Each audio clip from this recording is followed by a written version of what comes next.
read the draft, is as well to introduce elements of disciplined agile ways of working aspects into that one.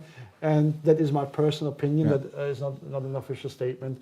I think that has gone reasonably well. This whole choose your ways of working aspect has been introduced, that there's not just one road that leads to Rome, but there could be I think that's a hot topic. I think that's a hot topic because I'm just in the process of developing a maturity model assessment for a client because they wanted a generic one.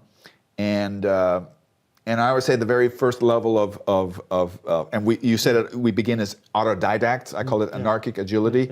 You do it anyway, you know. It works. That's actually a way of working, and I think on an elemental level, every project team on a really micro level, they need to have their autonomy and their freedom of how to do it, especially since they have the technical background. But if we're talking on a macro or meso level, I think the term way of working can be misconstrued, because I think common language and common process, there should be on that level, there should be some kind of uniformity, because there's a benefit to uniformity. Fair point, though. The underlying thought I like, because a lot of project management literature that you read, and I think PM Box sometimes said it well, that thing, there's one way to go about the prescriptive, things, it has prescriptive to be. way. Yeah. And I think what I like about these ways of working, we can have the conversation if the term is the best one that could be true. But I think, folks, there's not just one road that leads to Rome. There are multiple ways. Especially with this conversation about agile, hybrid, or a thing. Exactly. And then say, okay, you have the choice. You have to be first aware of what options have you available, and not just go, I go this direction, I go either. What kind of project am I working on, right? Yeah. So and this is it complicated or complex, or is it a new product development, or is it something? Is a standard mill? Because quite often I hear we need to tailor projects. Correct statement. Don't get me wrong. Or tailor programs or even portfolios, or the processes behind them one. All good. But a lot of people go like, okay, I have now my my set of stuff that I want to do, and I have my scissors, and I go like, what do I do now? I go like, and just accidentally find the right one, or do I first recognize what are the options, what is on my plate, and then as well have a framework how I then select under which criteria what is the most appropriate thing to do. And to me, as well, you probably have seen, PMI has basically bought the Agile Alliance at the beginning of the year, which I support. I think it's a good move. There is a lot of chatter. If you look at the usual channels, obviously, people love it, people don't love it. People don't. I think it's a smart move.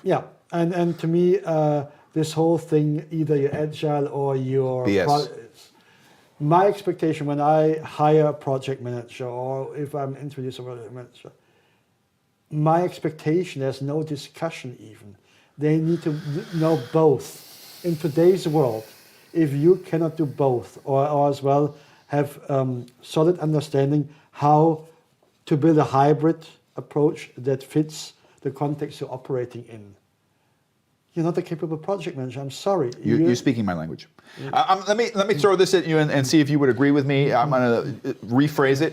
I've got a whole library full of Agile. I'm also a big fan of Lean. I think Lean is, for me, much more appealing than the Agile thing. I think Agile is valuable. But when I first read the first books on Agile, these do it twice as fast and half the time bullshit. The first thing I did when I read it is I agree with you. Everything they're saying in here is legitimate issues that we face in project management, but they're not new. That was my first impression.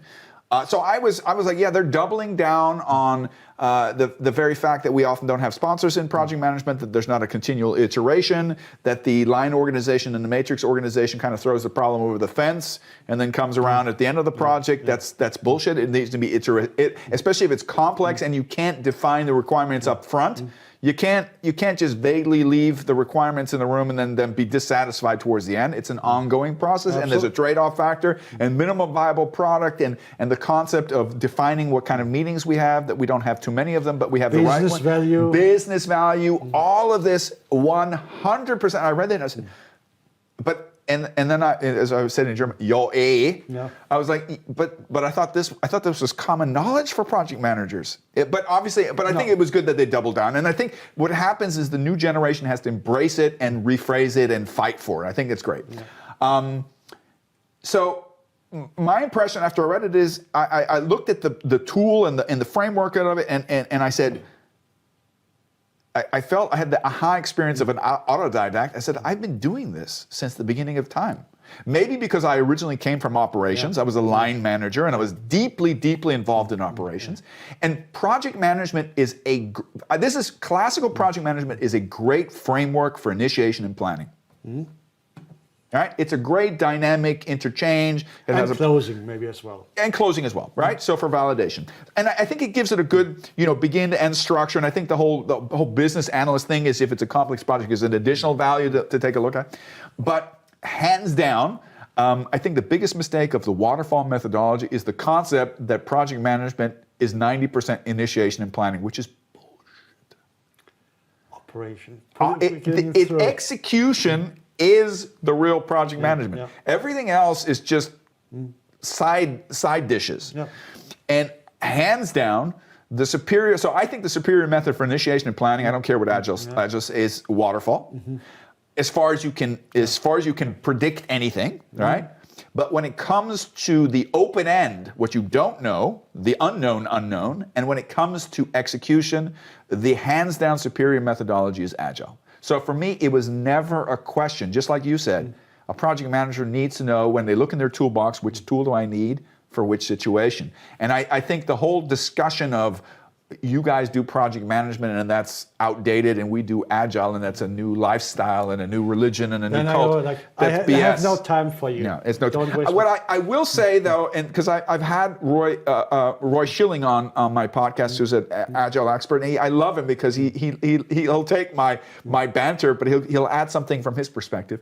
I think what we need to remember, especially when we're looking at Kanban, there's a certain element, and that's where also the discipline Agile, which you know better than me because you're certified, is the discipline Agile entertains this crossover. You also mentioned how maintenance is often not seen as project management, but if your organization sees a value in considering it part of your project lifecycle from the disciplined Agile perspective, if you're going to create a team, why dissolve the team, keep it going because you have product cycle, that makes sense, right? So I think we just need to be adaptive or fluid in our understanding. There's different paints for different situations.